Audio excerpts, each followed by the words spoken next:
All right, ladies and gentlemen, finally, we've been teasing you guys for really the past couple weeks, almost a month at this point, but we're finally here. Welcome to the first episode of hopefully many of this new show here on Remix Sports Media. You see it on the back of my screen here, Talkin Track. I'm your host, Armany DePaul, the voice of FMU Athletics, writer for the Daily Downpours, and, well, new addition here to Remix Sports Media. And like I said before, this is Talkin Track, where we're going to go over all things motorsport. So if you're a racing fan or you're just new into the racing scene, this is the show for you. Now we'll go over a couple things. I'll explain exactly who am I and exactly what is Talkin Track. But before we begin, I want to give a big thank you to Tommy Green and Jeff Fox over at Remix Sports Media. Of course, everyone knows Jeff Fox from the Jeff Fox Show, the Miami Man Cave Show. Tommy Green behind the scenes, they both do a fantastic job with this platform, Remix Sports Media, and it's growing here in South Florida. Already has been on Sports Illustrated. They've gotten credentials for really any media, sports, you can name it. But they gave me this opportunity to bring Talkin Track, to really create Talkin Track for me, so that I can bring motorsports to you guys here in South Florida. And as a lifelong South Florida resident, I mean, what more can I ask for? So I just want to give a big thank you and a big shout out to Tommy Green, Jeff Fox over at Remix Sports Media. Thank you for this opportunity. So, like I said, this is going to be the first episode here of Talkin Track. And this episode is going to be kind of, you see it on the bottom of your screen here, it's kind of like a pilot. Basically going to explain who I am, what exactly the show is about, and things like what can you expect from the show and what are the goals for the show. So with all that out the way, let's begin. Let's talk about exactly the first part that I want to discuss, and that is, who am I? I kind of gave a little bit of an introduction to myself at the beginning of this, but I want to go a little more in depth. So I have been a lifelong racing fan. Just off that sentence alone tells you how long I've been a racing fan. So I've been in a racing since, however, I do have memories going back to 2004. To give a little bit of context, I'm 23 years old currently, and 2004, the oldest memory I have of racing, I would be 4 years old at the time. So, like I said, I've been a lifelong racing fan, and in terms of the podcasting, and podcasting shows, you name it, I've been doing this since 2019, where I've been hosting shows, I've been posting multiple different kinds of racing podcasts, such as co-hosting, solo hosting, whether they're live stream, pre-recorded, video, audio, you name it. So I have almost half a decade, or at this point it would be half a decade's worth of experience doing this kind of stuff. So that's something that I feel like I'm bringing in as well, is this decent amount of experience. Given my age, I do have an extensive amount of experience with podcasting, to the point where even at my school, some of my classmates, there are some of my friends, they're trying to start a show, or they're trying to start a podcast. A lot of times they'll come to me to try to help them with that, because again, they know I have this extensive history of doing this kind of stuff. And if you want to see my previous work, the old podcast that I last ran before I started here Talkin Track is called the Motorsport Ministry. You can look that up. I did that for about 2 to 2.5 years, where it's kind of in the similar vein to what this show is going to be. And I'll go into that later on when we get to the what is Talkin Track. But yeah, I've been doing this for a long time. If you want to, you can go back to the Motorsport Ministry and you can see I got plenty of videos on there that have had hundreds and even in some cases thousands of views. I believe my most viewed one is, can Max Verstappen have the perfect season? And this was at the time when Verstappen won all but 4 races just last year. So I do have that extensive experience in terms of racing podcasts. Racing is my niche. When you're a lifelong fan, and even some people have asked me exactly, why racing? Of all the things you could be into, why exactly racing? Default answer where I say that, well, when you're a 3-4-year-old kid and you see a bunch of colorful race cars going around a racetrack at over 200 miles an hour, you're going to be hooked. I mean, just naturally, I feel like you're going to be hooked. But of course, when you're a kid, you're going to phase out of things. We all do. At least most of us are. But some things just tend to stick. And it's funny. Usually I kind of go back to this. Obviously, I told you guys about my default statement that I have. But, sometimes it's just this other thing that I say where it's just when you care about something or when you're truly passionate or love something, you really just can't explain exactly why. It's just that feeling that you have. Maybe I can pinpoint something. Maybe it's the thrill of going 200 miles an hour. I've done a little bit of racing in the past. I mean, I'm recording this on a Friday afternoon. Tomorrow I'll be driving my personal car around Homestead Miami Speedway. By the way, I do plan on giving you guys some content on that. Maybe it's that. Maybe it's the thrill of the high-speed chase. Maybe it's the overloading of your senses when you're at the racetrack. The sound of 40 cars with over 800 horsepower. Or what about the smell of burnt rubber and Sunoco fuel? If you're at a NASCAR race, it needs to be Sunoco. Or maybe it's just the thrill of the party. I mean, folks, some of these races, you have hundreds of thousands of people attending these races. The Daytona 500 alone has over 100,000 people, and don't even get me started on the Indianapolis 500. Has nearly 500,000 people just in that one venue. So maybe it's that. I don't know. I can't really explain why I love racing so much. It probably is a mixture of things, but it's hard to pinpoint it on one thing. But that doesn't mean it's a bad thing. If you truly love something, I feel, this isn't for everyone. But I feel it's hard to explain why you truly love something, why you're passionate about something. It's kind of hard for me to explain, like I had to pinpoint one thing about why racing. I was just having this conversation about a month ago. I said the same thing. It's really hard to pinpoint. And I basically gave him the same answer that I'm giving you guys right now. That is something that I've done. Like I mentioned earlier, I've done a little bit of driving in the past. It's mostly go-karts, but I don't want to give any discredit to go-kart. I'm in a go-kart chat where majority of people in this chat, hundreds of guys, fantastic people, and they're mostly go-karters. And let me tell you something. At a public speaking event, my professor, he's like, "You've ever done driving?" And I'm like, "Yeah, I got a couple videos. I showed him videos of me go-karting." And he started laughing. He's like, "Oh yeah, that's go-karts." Folks, it's a lot harder than you think. Let me put it this way. If you get in a crash and you're in a car, you're at least protected by the enclosure of the car, by the body, to where you're not getting that direct force. And you're not getting really directly hit, unless you're getting hit by like a missile. A go-kart is not that at all. If you get into a go-kart crash, just look up some go-kart crashes, folks, where you got some guys flipping out of the go-kart. I've been into a wreck where I've had a go-kart literally land on my shoulder. I can tell you that's not fun. I can tell you that is not fun, getting into a crash and then having a go-kart on your shoulder. And these go-karts, folks, they are going over 100 miles an hour in a couple cases.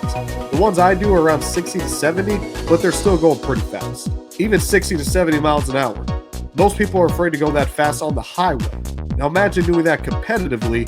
Again, almost no protection besides your seatbelt and maybe a little bit of the chassis.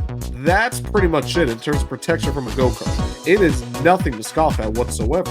So I do have some of that driving experience. And again, I like to apply that as to why try to give some of that real world experience. I'm not a race car driver. I haven't really driven any race cars that much in my life, really any at all. But I have a little bit of that driving in the sense of I know what it feels like to be a driver. And again, I've been a racing fan my entire life. So that's just a little bit of context as to who I am. And I guess I'll go over a little bit onto what I said before. I am the voice of FMU Athletics. 80% of the time you are listening to FMU Athletics, Florida Memorial University Athletics on HBCU Plus or the Sun Digital Network. 8 times out of 10, you're listening to my voice. The other 20% would be my boss, Tom Coletta, which shout out to you, Hobbs, fantastic announcer, even better boss. He's fantastic. So when he's in the booth as well, I mean, everyone knows that regardless of who is in the booth, myself or him, they're in good hands. And we have been routinely considered as one of the best broadcasting duos in the NAIA. Considering there is hundreds of schools in the NAIA, I think that's pretty good. So let's go now into exactly what is Talkin Track. For this segment, I'm going to split it up into 2 parts. The goal of Talkin Track and what to expect from Talkin Track. Talking about a problem that I have with racing media. And that problem that I have with racing media is the fact that a lot of racing media can feel, it's hard to put into words, so I'm going to give an example. A racing series comes out with a new rule. or new regulation, and it's considered controversial. A lot of the racing media, and I'm talking 95 to 98% of them, they will just tend to agree with what the ruling is. And they'll kind of just give layman's answers. Just like, oh yeah, this will be fantastic for the sport. But why? You don't have any problem with it whatsoever? Nope. What about the discourse online that says a lot of people don't agree with it? No, we all agree with it. Do you see what I mean here? They come off as, and I'm not trying to put any shade onto any media pundits in the racing sphere. I'm trying to get to where they are. So I mean no disrespect. In fact, I think a lot of them are fantastic. But again, a lot of them can come across as very yes men, if that makes any sense. Yes men to the industry. That's one of my problems with racing media.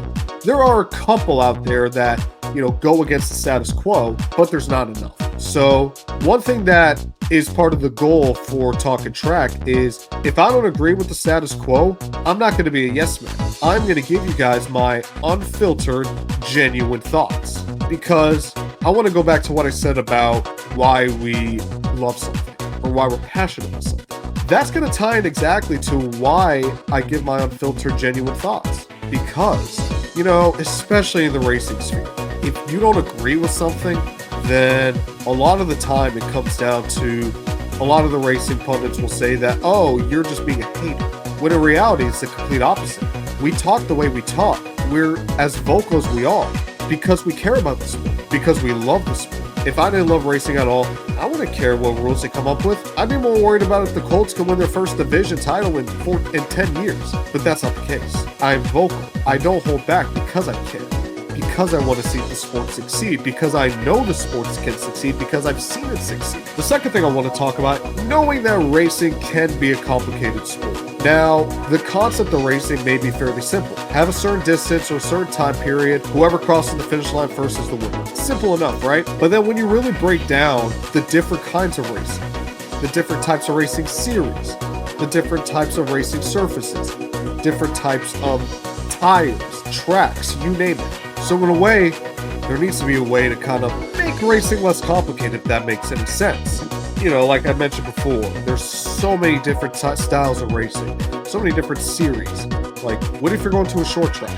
What if the short track is asphalt or a dirt track? What if you're going to a super speedway? What if you're talking about open wheels, stock cars, sports cars, midgets, go-karts? Some series have playoff systems, a lot of series don't. You put all that into account, there's a lot of ironing out that needs to be done when it comes to getting someone into racing. I know I'm kind of in the process of doing that right now with a couple of my friends. That's one of the goals of this show as well, is to make racing as least complicated for you guys, especially because, look, racing is growing in South Florida. I was talking with a friend of mine who hopefully will be on the show in a couple weeks as a guest, where, racing is growing in this market. You got Formula One, who's growing. NASCAR's been here for over 2 decades. I already mentioned the go-kart industry here in South Florida is actually a lot bigger than most people think. People are going to need to understand what the sport is about and all the intricacies in the sport. That's what this show intends to do for y'all. And one of the ways I intend on doing that is to try to apply racing to everyday life. What do I mean by this? I talk about how racing can be complicated. Everyday life scenarios, I go through them. You go through them. Everyone goes through them. So what if we could apply that to everyday life? And there certainly are ways to doing that, folks. You'll see when the show really gets off the ground how I intend to do that. And you'll see how I apply it in my segments when I talk. You'll see exactly what I mean. So those are really the goals of Talkin Track. Now, what can you guys expect from this show? Well, I'm going to explain what you guys can expect. Let's start off with the frequency of when these episodes will come out. So these episodes are going to come out twice a week. We're going to have one at the beginning of the week and one at the end of the week. The beginning of the week is going to be more of a race recap, if you will. We're going to go over basically all the races that have gone on throughout the weekend. So if there's a NASCAR race going on, an IndyCar race, a sports car race, a go-kart, F1, you name it, we're going to go over all the big name events and some local events going on here. We're going to go through all that in the beginning of the week. And then I'll have a segment at the very end called Race Weekend Rankings. And what I plan on doing is I plan on ranking all of the weekend's big events and big races, basically in terms of which I think is the best race of the weekend and which race I think is the worst race of the weekend. So for example, if I were to do last week, let's say I put the NASCAR race number 1, IndyCar number 2, and the sports car race number 3, just to give a little bit of an example. Then at the end of the week, we'll kind of flip it on its head and we'll give you guys a race weekend preview. And the race weekend preview is going to be just going over the races throughout the weekend, what to expect. I'll give you guys my picks as to who I think is going to win the race. And on top of that, we'll go over any news that's broken throughout the week. So if any big news has happened, or we have any guests or big races going on, or any news that's dropped or hot takes, you name it, we're going to go over that in the second episode as well. And I did mention earlier about guests. There will be guests on the show as well. I mentioned it earlier. I do have a guest planned out in a couple weeks, so hopefully that works out and I'll be able to show it to you guys. And that'll kind of just be sporadic. I'll bring on a guest once in a while. Maybe it'll be back-to-back episodes. Maybe it'll be only once every couple weeks. Former drivers, current drivers, industry members, industry insiders, to help break open the barrier of motorsports to you guys in South Florida. Speaking of South Florida, this guy that I'm going to bring on, he is a South Florida local, so it'll be even better for when this guy comes on, because he has a fantastic story that I think you guys will love to hear. I'll save that for when that is announced, but I'll leave you guys with that. So, like I said, we got a recap and we got a preview. And really, if any of you guys have come from my motorsport ministry days, you guys will know that this will be very similar to how I did the motorsport ministry in the past, where I have one episode at the beginning of the week and I have one episode at the end of the week, kind of in that same vein, with a preview and a review. So if any of you have seen any of my motorsport ministry episodes, or if you want to go back to my motorsport ministry episodes just to get an idea, it's going to be kind of in the same vein as this show. So that's going to do it for this episode. Pretty quick episode. Again, just a pilot, explain to you guys who I am, what is Talkin Track, what the goals are for this show, and what you guys can expect from this show.